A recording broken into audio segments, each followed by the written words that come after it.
So after opening your Stripe invoice list by clicking on the billing option at the left side of your screen, then select the invoices below it. On this page, I'm gonna change the payment due date of this invoice, the $300 to Hunter that was sent on July 29 with 30 days time limit. So the due date will be on August 28. While this is what written on the customer email, a $300 bill, due date on August 28, and inside the invoice payment link, the due date on August 28 too. So first, you want to hover your mouse on top of the invoice that you want to change and click on this pencil icon at the right side of it to edit your invoice. Just make sure the invoice are having the open status like this. You can then scroll down until you see request payment and then click on due date below it.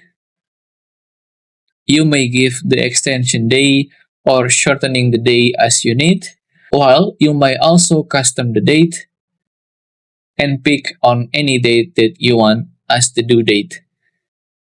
For example, I'm gonna give an extension day, so from 30 days to 60 days, because the client requesting a deadline extension and fixing an incorrect payment term on the active bill.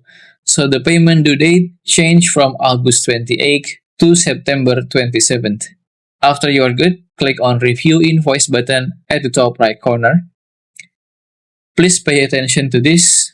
If you want to update the payment due date of your invoice and sending the invoice mail again to your customer, then on the Finalize and Send section, click on Finalize and Send button.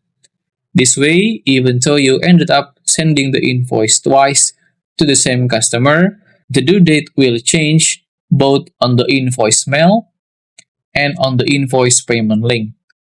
So both will change the due date from August 28 to September 27.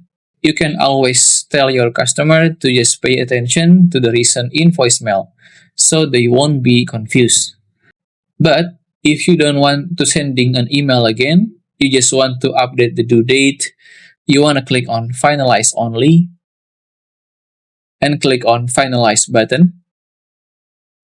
This way, there will be no sending an invoice mail again, but the payment due date on the email will not change, so still be on August 28th, but the payment due date on the invoice payment link will be updated.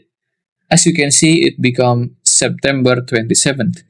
If you still have any question, just comment down below and I will try my best to guide and help you guys. If you find this video useful, please consider like and subscribe.